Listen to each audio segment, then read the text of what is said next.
મોહ ઉદય થયાનું. સ્વામિનારાયણ હરિ સંવત 1877 જ્યેષ્ઠ સુધી પૂર્ણમાસીને દિવસ સ્વામી શ્રી સહજાનંદજી મહારાજ શ્રી ગઢડા મધ્યે દાદા ખાચરના દરબારમાં શ્રી વાસુદેવ નારાયણના મંદિરની આગળ આથમણે દ્વાર ઓરડાની ઓસરીએ વિરાજમાન હતા અને ધોરો ખેસ પહેર્યો હતો અને ધોરી ચાદર ઓઢી હતી અને માથે ધોરી પાગ બાંધી હતી અને ધોરા પુષ્પનો હાર પહેર્યો હતો અને પોતાના મુખારવિંદની આગળ મુનિમંડળ તથા દેશ દેશના હરિભક્તની સભા ભરાઈને બેઠી હતી અને પોતાની આગળ પરમહંસ જાત મૃદંગ લઈને ગાવતા હતા. પછી શ્રીજી મહારાજે કીર્તનિયાને કહ્યું છે, હમણાં કીર્તન રાખો ને પ્રશ્ન ઉત્તર કરો. પછી મુક્તાનંદ સ્વામીએ હાથ જોડીને નમસ્કાર કરીને શ્રીજી મહારાજને પ્રશ્ન પૂછ્યો છે, હે મહારાજ, મોહનું શું રૂપ છે અને મોહની નિવૃત્તિ થયાનો શો ઉપાય છે? પછી શ્રીજી મહારાજ થોડીક વાર વિચારી રહીને પછી બોલ્યા છે, મોહનું રૂપ તો મનને વિશે ભ્રાંતિ જેવું થઈ જાય એ જ જણાય છે. અને જ્યારે પુરુષના હૃદયમાં મોહ વૃદ્ધિ પામે છે ત્યારે મનમાં વિભ્રાંતિ વિશેષ થાય છે. પછી આ કરવા યોગ્ય ને આ ન કરવા યોગ્ય એવો વિવેક રહેતો નથી. અને તે મોહ થયાનું કારણ તો આજ જ અમે વિચાર્યું છે. જે આજ અર્ધરાત હતી ત્યારે અમારે નિદ્રા ઉડી ગઈ હતી. પછી અમે ઉત્તરાદી દિશા સામું મુખ કરીને સૂતા હતા.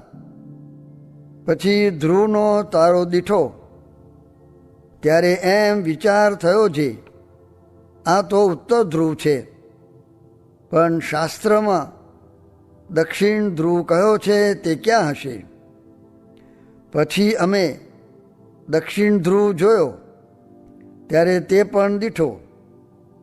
અને જેમ કૂવા ઉપર પાણી સિંચવાનો ફારકો હોય તેવી રીતે બે ધ્રુવને વચ્ચે મોટો ફારકો દીઠો ને તે ફારકાના મેરુના બે ઠેબા તે બે કોરે ધ્રુવને અડી રહ્યા છે.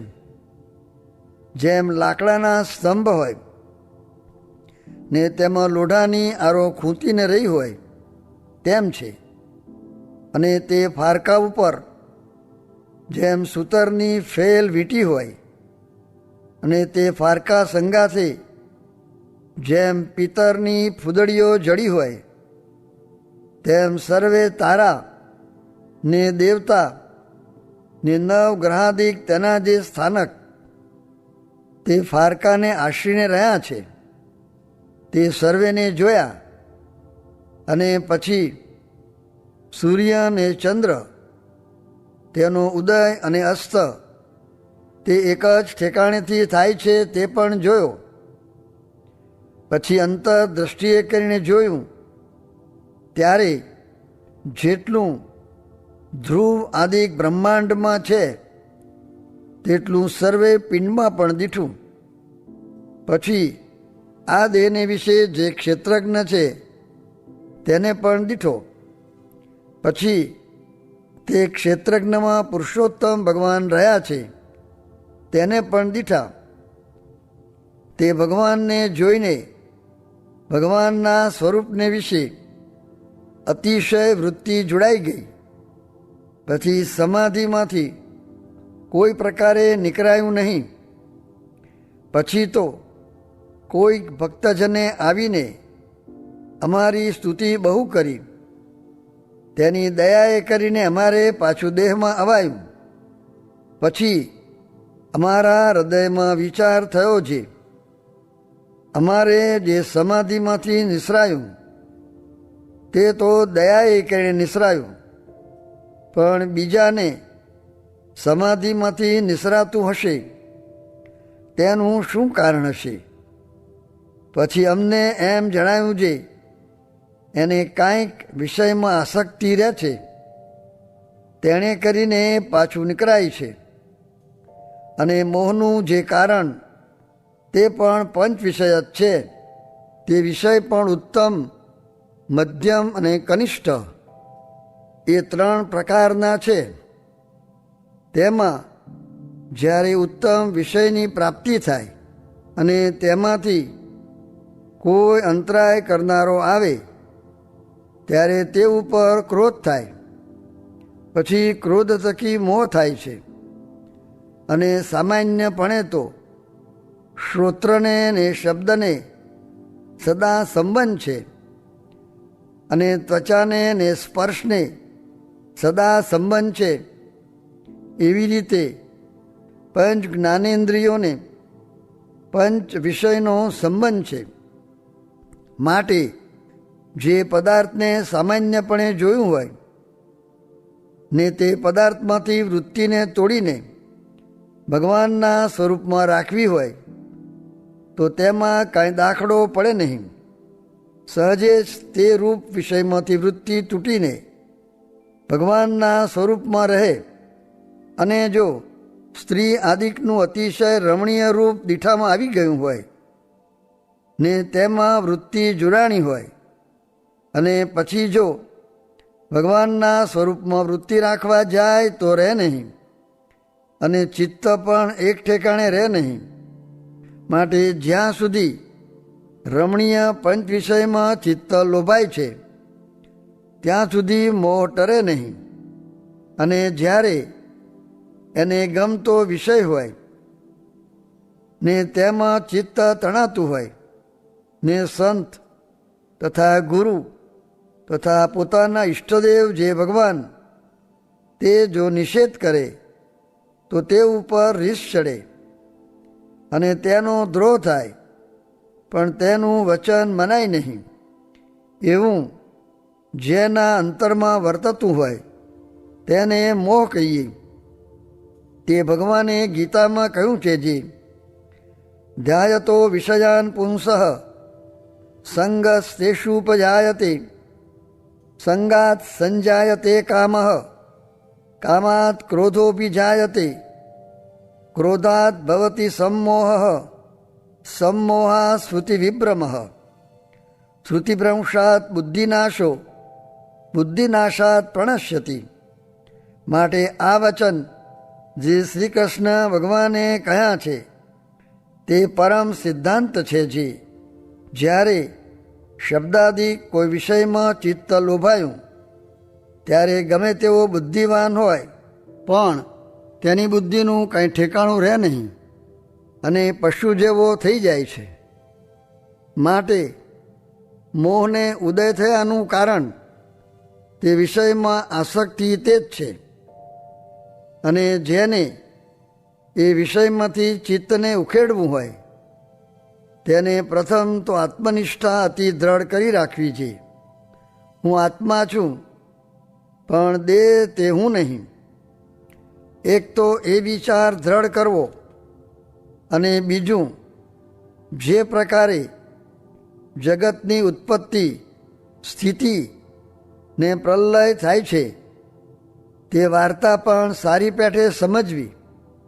અને ત્રીજું ભગવાનના સ્વરૂપનું મહાત્મા અતિશયપણે સમજવું.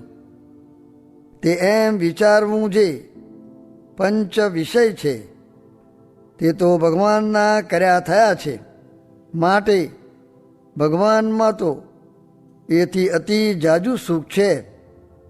શા માટે જે શબ્દ હોય તેમાં એકલું શબ્દ સંબંધિત સુખ હોય, પણ બીજા જે 4 વિષય રહ્યા તેનું સુખ શબ્દમાં ન હોય. એવી રીતે સ્પર્શમાં સ્પર્શનું જ સુખ હોય પણ બીજું ન હોય. તેમજ રૂપમાં રૂપ સંબંધિત સુખ હોય, તેમજ રસ ને ગંધ તેમાં પણ પોતપોતાના સંબંધિત સુખ હોય, પણ એક વિષયમાં પંચ વિષયનું સુખ ભેરું ના આવે. અને ભગવાનનું જે સ્વરૂપ છે તેમાં તો સર્વે સુખ ભેરા રહ્યા છે. તે એક દર્શન કરે તો પણ તે ફક્ત પૂર્ણકામ થઈ જાય. એવી રીતે ભગવાનના સ્પર્શાદિક પણ પોતાના ભક્તને પૂર્ણકામ કરે છે. અને માયિક જે વિષય સંબંધી સુખ છે તે તો સર્વે નાશવંત છે, અને ભગવાન સંબંધી સુખ છે તે તો અખંડ છે. એવો જે ભગવાનના સ્વરૂપના મહાત્મ્યનો વિચાર તે પણ અતિ દ્રઢ કરવો. એ જે ત્રણ વિચાર કયા તેણે કરીને વિષયમાંથી આસક્તિ ટરી જાય છે. અને જ્યારે વિષયમાંથી આસક્તિ ટરે ત્યારે વિષય સારા કે નરસા તેનો ભેદ રહે નહીં. જેવી રૂપવાન સ્ત્રી તેવી કુરૂપવાન સ્ત્રી ભાસે, અને તેવી જ રીતે પશુ, પક્ષી, લાકડા, છાણા, પથરા, સુવર્ણ એ સર્વને તુલ્યપણે જુએ, પણ સારું પદાર્થ દેખીને તેમાં મોહ ન પામે. એવી રીતે પંચ વિષયને વિશે વર્તે, પણ સારો કે નરસો એવો બુદ્ધિને વિશે ભેદ રહે નહીં. એવું જેને વર્તે તેને નિર્મોહી કહીએ. તે શ્રી કૃષ્ણ ભગવાને પણ ગીતામાં કહ્યું છે જે સમલોષ્ટાશ્મ કાંચન એવા જેના લક્ષણ હોય તેણે ભગવાનનું સ્વરૂપ તત્વે કરીને જાણ્યું છે. અને એને જ અનન્ય ભક્ત કહીએ. અને પતિવ્રતાનું અંગ પણ તેનું જ જાણવું, અને જ્ઞાની પણ તેને જ જાણવો. અને ભગવાન પણ તેની ઉપર જ રાજી થાય છે. અને ભગવાનને એવો ભક્ત અતિશય વહાલો છે. તે ભગવાને ગીતામાં કહ્યું છે જે પ્રિયો હિ જ્ઞાનિનોત્યર્થમહમ સચ મમ પ્રિય. માટે એવા જે પતિવ્રતાના અંગવાળા ભગવાનના ભક્ત છે તે જ ભગવાનને અતિશય વહાલા છે. અને તે પતિવ્રતાનું અંગ ડાયાને જ આવે એમ નથી. જેને ખપ હોય તેને સૌને આવે. જેમ આ સંસારમાં ભોરી સ્ત્રીઓ હોય ને તે પતિવ્રતા હોય, અને ડાયી હોય ને તે વ્યભિચારિણી હોય. માટે ડાયા ભોરાનો કાંઈ મેર નથી. એ તો જેને કલ્યાણનો ખપ હોય તે પતિવ્રતાનું અંગ રાખીને ભગવાનની ભક્તિ કરે છે. અને જે એવી રીતે સારા નરસા વિષયમાં સમાન બુદ્ધિ થવી તે તો જાણે છે. એક દિવસે જ એમ કરી લઉં અને નિર્મોહી થવું એમ ઉતાવળે એ કામ થતું નથી. એ તો હરવે હરવે આદર રાખે તેને થાય છે. જેમ કૂવાના કાંઠા ઉપર પથ્થરો નાખ્યો હોય, તેમાં પાણી સિંચતા સિંચતા દોરડી નરમ હોય તો પણ ઘણે કાર્ય કરીને તે પાણામાં કાપા પડે છે. અને જો લોઢાની સાંકરે કરીને સિંચે તો પણ ઉતાવળે એવો કાપો ન પડે. માટે કલ્યાણને અર્થે જેને યત્ન કરવો હોય તેને વિષયમાંથી આસક્તિ ટાળવી. એને વિશે આકરા થઈને અકરાઈ જવું નહીં. એવી રીતે ગીતામાં પણ કહ્યું છે જે અનેક જન્મ સંસિદ્ધ સ્તતો યાતિ પરામ ગતિમ. માટે એમ વિચારવું જે આ જન્મે જેટલી વિષયમાંથી આસક્તિ ટરશે તેટલી ટાળવી છે. અને એમ કરતાં જો રહી ગઈ તો બીજે જન્મે કરીને ટાળવી છે. પણ ભગવાનના ભક્ત છીએ તે નરક 84માં તો જવું નથી. એવી રીતે ભગવાનના ભક્તને હિંમત રાખીને ધીરે ધીરે મોહનું મોર ઉખાડ્યાનો આદર રાખવો અને જ્યાં સુધી સારા અને નરસા એ બે વિષય તુલ્ય ન જણાય ત્યાં સુધી એ ભગવાનનો ભક્ત સાધન દશામાં કહેવાય. અને જ્યારે સારા નરસા વિષય તુલ્ય ભાસે ત્યારે એ ભક્ત સિદ્ધ દશાને પામ્યો જાણવો. અને જ્યારે વિષયમાંથી આસક્તિ મૂકીને સિદ્ધ દશાને પામે છે ત્યારે એને કૃતાર્થ થયો જાણવો. અને વેદ, શાસ્ત્ર, પુરાણ, ઇતિહાસ એ સર્વે ગ્રંથનો એ જ ગલિતાર્થ છે. આ જે અમે વાત કરી છે તે સર્વે શાસ્ત્રનું રહસ્ય છે. માટે આ વાર્તાને સર્વે હરિભક્ત દ્રઢ કરીને રાખજો. ઇતિ વચનામૃતમ એવી રીતે ગઢડા મધ્ય પ્રકરણનું પહેલું વચનામૃત જે તે થયું. આ દેહમાં અને આ લોકમાં આપણે ચોંટશું તો ભગવાન ચોંટવા નહીં દે. જેમ રવજી સુથારને સ્ત્રી પરણાવીને સંસારનું સુખ લેવા દીધું નહીં ને પછી સંસારમાંથી તોડીને છેલ્લી વારે સાધુ કર્યો, એમ ભગવાન બંધાવા નહીં દે. સ્વામિનારાયણ સ્વામીએ વાત કરી જે મહારાજે કહ્યું હતું જે સ્ત્રીને છોકરા થાય તે પછી પુરુષમાં હેત ઓછું થઈ જાય, તેમ ભગવાનની મૂર્તિ દેખાય તે પછી પ્રગટની તાણ જાજી રહેતી નથી. સ્વામિનારાયણ સ્વામીએ વાત કરી જે સ્વામિનારાયણ નામના મંત્ર જેવો બીજો કોઈ મંત્ર આજ બળ્યો નથી ને એ મંત્રે કાળા નાગનું પણ ઝેર ન ચડે ને એ મંત્રે વિષય ઉડી જાય છે, ભ્રમરૂપ થાય છે ને કાળ કર્મ માયાનું બંધન છૂટી જાય છે. એવો બહુ બળ્યો એ મંત્ર છે, માટે નિરંતર ભજન કરવું. સ્વામિનારાયણ સ્વામીએ વાત કરી જે સર્વ કરતાં ઉપાસના સમજવી એ મોટું સાધન છે ને સર્વમાં ઉપાસના મુખ્ય બળવાન છે.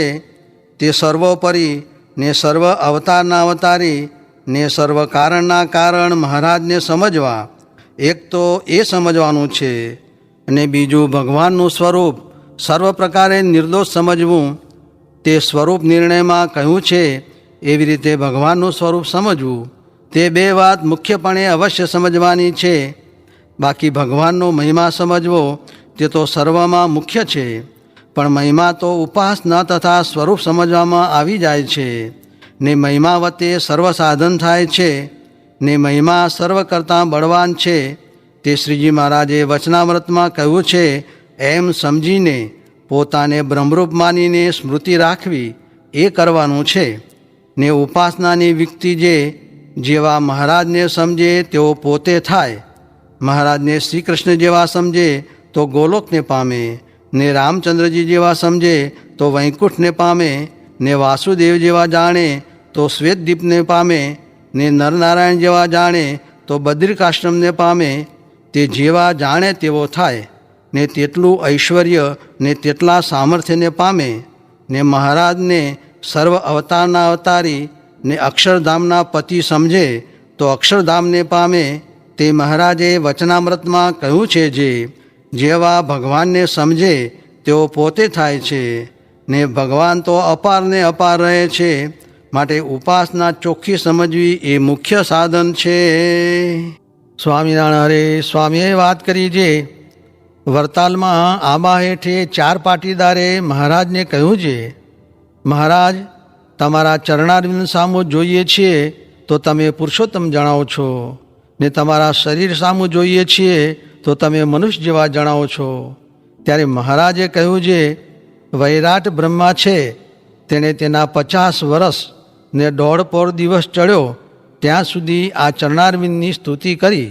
ત્યારે આ 2 ચરણારવિંદ પૃથ્વી ઉપર આવ્યા છે. પછી તમારે તો સૂજે એમ સમજાય. પછી વળી પૂછ્યું છે ઘણે ઠેકાણે સભા દીઠી છે, પણ આમ એક નજરે તમારી સામું જોઈ રહ્યા છે તે કેમ સમજવું?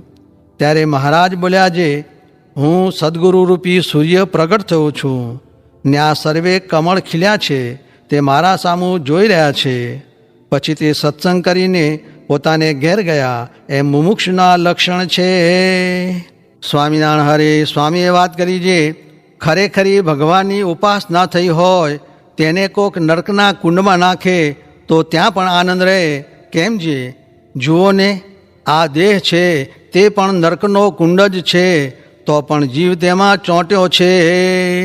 સ્વામિનારાયણ હરે સ્વામીએ વાત કરી છે, 100 કરોડ રૂપિયા હોય ને એક દોકડો ખોવાઈ જાય તો તે ગણતીમાં નહીં.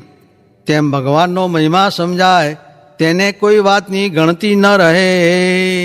સ્વામિનારાયણ હરે સ્વામીએ વાત કરી છે, વરતાલનું પહેલું વચનામૃત ને મધ્યનું 14મું વચનામૃત વંચાવીને વાત કરી છે. આ પ્રમાણે સમજે તો ગ્રહસ્થ તથા ત્યાગીને બરોબર ગતિ છે. તે ત્યાગીનું બહુ શોભે ને પર્વતભાઈ જેવા ગ્રહસ્થને 7 છોકરા હોય તેનું શોભે નહીં, પણ તે તો મહારાજને શિખામણ દેતા એવા હતા. સ્વામિનારાયણ હરે સ્વામીએ વાત કરી છે, જેનો કાગળ આવ્યો હોય તે પંડે જ મળે ને આમ સામસામા બેઠા એટલે કાગળમાં પ્રીતિ ન કરવી. પ્રગટ ભગવાનની મૂર્તિ આગળ જ્ઞાન, વૈરાગ્ય, આત્મનિષ્ઠા એ સર્વે ખાટી છાશ જેવા છે, એમાં કાંઈ માલ નથી. એ તો અંગ છે, તે રહેશે જ. ખાટી છાશ મેં કા સુખ માને, સુર ખવૈયો ઘીકો હોય. એમ એક ભગવાનના આધાર વિના બીજું બધું ખારું જળ જ છે. સ્વામિનારાયણ હરે સ્વામીએ વાત કરી છે, મહારાજ કહેતા છે, ઇન્દ્રે બ્રાહ્મણ માર્યો તે વાંસે 4 બ્રહ્મહત્યા વળગી. પછી નારદજીને પૂછ્યું ત્યારે કહે, તારા ભાઈ વામનજીને તું ભગવાન જાણીને ભજ તો છૂટીશ. પછી ભજ્યા એટલે છૂટી. એમ આ સ્થૂળ દેહનો નાશ થાય છે, પણ સૂક્ષ્મને કારણ એ બે તો બ્રહ્મહત્યા વળગી છે. તે સાધુને પૂછીને તથા આત્મવિચાર શીખીને મનન કરે તો નાશ થઈ જાય છે. નિકર જ્યાં જાય ત્યાં ભીડી રહે છે. અને આ મહારાજનો અવતાર તો મૂળ અજ્ઞાનનો નાશ કરીને બ્રહ્મરૂપ કરવા થયો છે ને બીજે તો બધું દોડી